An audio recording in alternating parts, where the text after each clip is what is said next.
Well guys, welcome to the channel, and today is where it all starts with our new Project 110.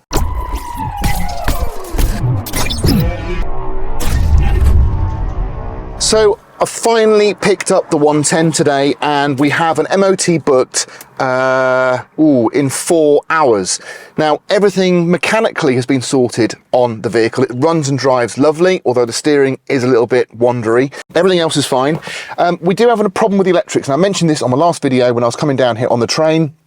And so I did bring with me a special fuse block. Now unfortunately that was a bus block, which means it's only got one positive feed through to all the fuses, and they all feed off there. So what that would mean is there'd be a constant feed to pretty much everything that's on that fuse board, like windscreen wipers and lights and horns, and they'd all be going off together. So that was no good whatsoever. So I've just been to my local, or the local electrical store, and I got 2 of these Durite fuse boxes. So I've got 2 of these, and I've got a 4 as well. So I've got plenty for there.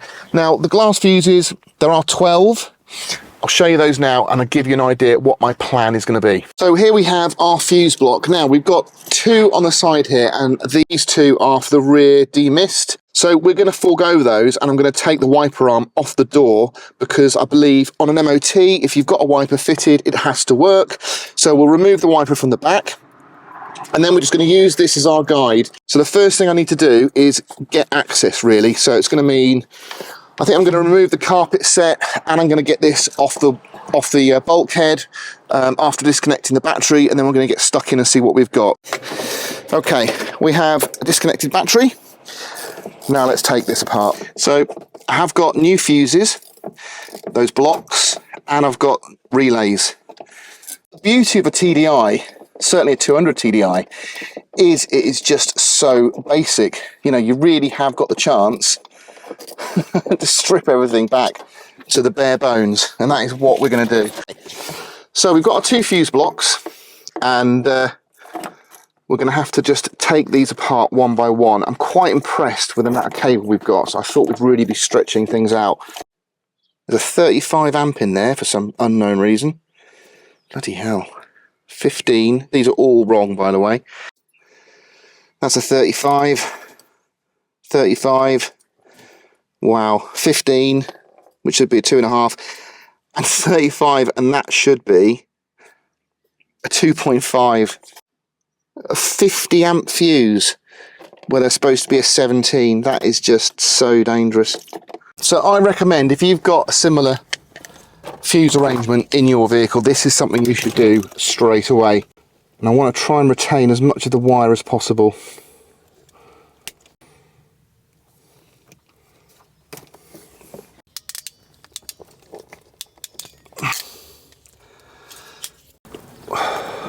One on one. There we go. Just got another 24 to do. Now where we've got 2 wires going into one, I'm going to use a blue connector. There's a bit more meat on it. That's nice. Right, we've got one done, and took about half an hour, so it's not too bad. So I've used these on a couple of points because both wires were quite thick. They wouldn't fit into one terminal, but luckily everything's insulated. These blades are all insulated, so nothing's touching. So I'm happy with all of that. So we've got one done. Now we're moving on to this next one, and it's slightly different. So we've got to make sure that we've got these 2 wires connected up in the same way. Everything's in. It's if one bit of advice I would give is start from the top, because the wires get shorter and shorter and you don't get a lot of room. So we will tidy this up, but obviously today we're just trying to make sure that everything is working. So we'll get our fuses in now, and I'm going to fuse them as recommended. Right, visual check, everything's there. Our relays all in. Shows a good contact there. Right, it's time to connect our battery up. We've got lights, tail lights, front lights, indicators on the right hand side. Let's try the left. All the indicators are working. Now the fog light was misbehaving. Let's see if we can get that to work. Okay, we are good. Let's just see if our reverse light is coming on.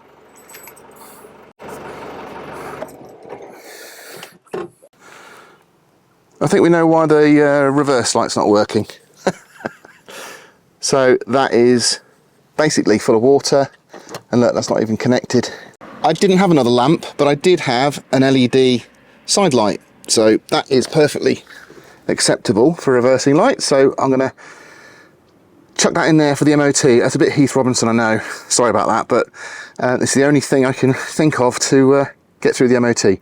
I've only done that, remember, because I don't have a proper fog light. Okay folks, so it is the moment of truth. We are at the MOT station. I'm pretty confident that I've done everything I can. As far as I'm concerned, everything's working, with the exception of the horn seems to be a little bit intermittent, and I think it's the stalk. So with a few prods it will work, but I may have to resort to, after we've hopefully got an MOT, probably have to put the new switchgear on there just to make sure it's constant, but if I'm lucky, it'll work for him first time. So yeah, we'll sign off now. This is the moment of truth. Let's see what happens, and I'll catch you in a moment.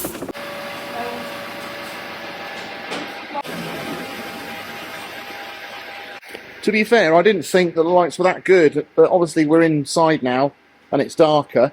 When your lights are probably more appropriate, and yeah, they're all good, to be fair. You can see they're taking the rear windscreen wiper off, so we don't fail on that. And there's my very suspicious looking reversing light. Now before we go any further and I reveal whether or not we've got an MOT and made it back to Liverpool, I've got to tell you that LR Parts have got a promotional code on until next Tuesday. That means from today until Tuesday you can get 10% off with the exclusive code YT10. Now I'm only telling you about this discount code. It's not going to be advertised anywhere else. It's just for our subscribers and viewers of the channel. So anything you need to buy, if you've been waiting to buy something, you want a little bit of a discount, this weekend is the time to do it. 10% off. YT10 is the code at checkout at lrparts.net, and go check it out. Now somehow we got an MOT, and it's not fudged, it was all good, the truck behaved itself impeccably. All that hard work on the fuses was definitely worth doing. It solved all the electrical issues. I will confess, I did have to tap the driver's side rear indicator when the tester was out talking to someone, because it stopped working. So I gave it a little tap and it started working again. It's a little bit more tired than I remember, so there's going to be a lot of work sort of cosmetically getting this thing sorted out, but at least now we know the mechanics are sound and we can crack on and do our big conversion. So hopefully let's get the vehicle started, and so we'll head back now and I'll talk a little bit about what the plan is. Again, you can hear how lovely that was. I did put fuel in after the MOT, and I put some FORTE injector cleaner and turbo cleaner in there,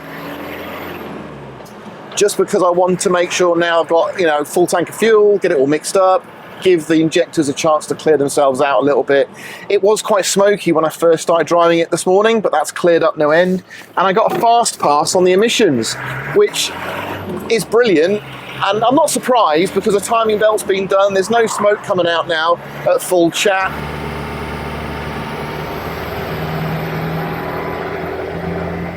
Now I did put some emissions reducer in there, and I think that was well worth doing, just because, you know, we wanted to make sure that we got every box ticked.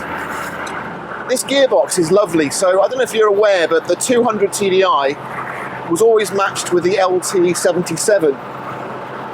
Now this has got an R380 gearbox fitted because it was retrofitted quite late on. Originally this was just a turbo with an LT77, but it's got a short shaft in it.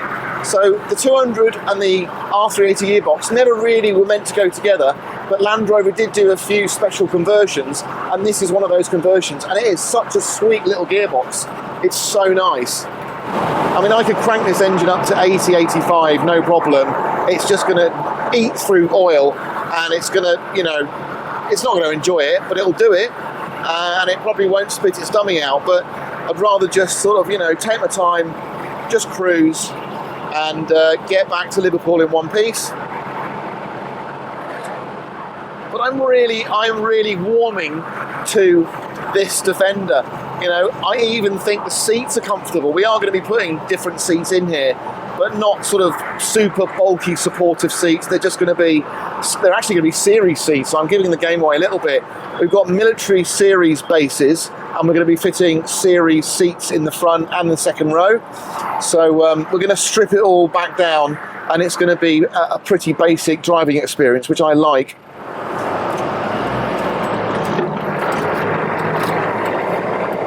Oh yeah, lovely. Just lovely and smooth. Really is. Guys, what can I say? I'm absolutely stunned how well this 110 drove back. 228 miles it did yesterday. It took me 6 hours, and that was running probably for 5.5 of those hours constantly. No overheating, no awful smells. The smoke has completely disappeared. In fact, I had a guy pull over when I went into the services to get a coffee, followed me in and actually knocked on the window and asked me if the Land Rover was for sale, because he's seen it on the motorway pulling so strong. And he even said, it's not smoking or nothing. Are you sure it's not for sale? And I had to tell him, no, I'm afraid not. But I did give him the details of the channel. So if you're watching, enjoy the series of what we're going to be doing to the 110. So it's Friday today. I'm going to try and edit a video today so I can put it out to you guys to see today and over the weekend. We're not going to start any work until Monday, but on Monday my plan is basically to rip out the whole interior. We'll get all the panels off and we'll just know exactly what kind of condition we've got to work with. And the second reason is, and this is sort of a giveaway what we're going to be doing with the vehicle, and you'll know this if you've seen the last video, we are turning this into a rag top. So it's going to have the roof removed completely. We're going to put a heavy duty frame set on it, and we're going to have a canvas. Now, it's important to mention that back in 2009, I actually worked with Exmoor Trim, and I think it was Safety Devices at the time, to develop a full 110 county soft top conversion. And it was really good and it was very successful, but I remember Exmoor Trim saying they would never make it because at the time they didn't have their stay fast roof material, the canvas material. So they were using old traditional canvases, which inherently shrink, they change shape over time, and they're not a very stable canvas.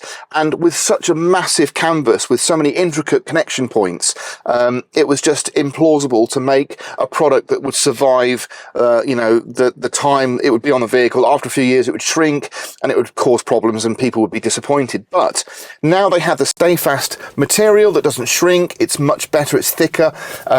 They've actually gone ahead and put that into production. So that is what we're going to be fitting. It's an Exmoor Trim soft top, 5-door soft top conversion kit. It's not cheap. You're touching £5,000 to do one of these conversions, and then you've also got the rear door to deal with. But that means that we will have basically, by the time we got the roof converted and bought the Land Rover, we've spent about 10 grand, which I think is pretty good. But wait for it, because we're actually going to go one step further and we're going to be fitting 4 series style split doors. And the reason for that again is because back in the day when I had my military Land Rover and I went to Africa, I had the doors off, and it was just such an amazing transformation of the driving experience to have these door tops off. And I think if we're going to be doing a soft top conversion on a 5-door, all those doors need to be split doors so we can take the tops off and just have the vehicle run completely open. And there are people doing conversions like that in the States, and I'm stunned to say that they are about $250,000. Now, admittedly, they're completely rebuilt and they've got LS swapped engines, automatic gearboxes, they've probably got air conditioning. We're not going down that road, but I think we can get a vehicle, a Land Rover 110, that does exactly the same function, albeit in a bit more of a classic sort of agricultural way, for 15 grand. So that is the budget we are setting ourselves.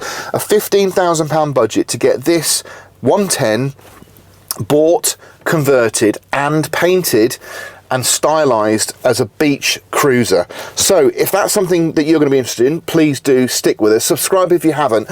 But what's really important is there'll be so many elements to this build that will be really useful for anybody who's doing any work on Defenders, whether it be early 110s and 90s, 130s, or later Defenders, because things have not changed over the 25 years that they've spanned the different models. So I think there'll be loads in here. It's a big project. There's going to be some body work.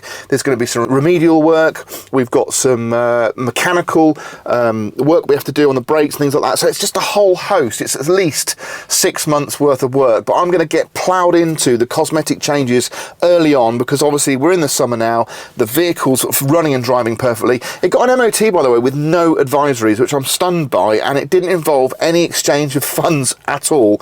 A completely honest and unbiased MOT, and having done all the work on the fuse board and all the electrics, we got a clean bill of health. So I'm really pleased that we've got a sort of sound foundation for the project. If you're interested in anything that you've seen on the video, please do check the description. There's loads of information there, and I will leave you with some close-ups of the vehicle just to whet your appetite, and I will catch you on Tuesday next week when we rip the interior out of the vehicle. Catch you on the next one.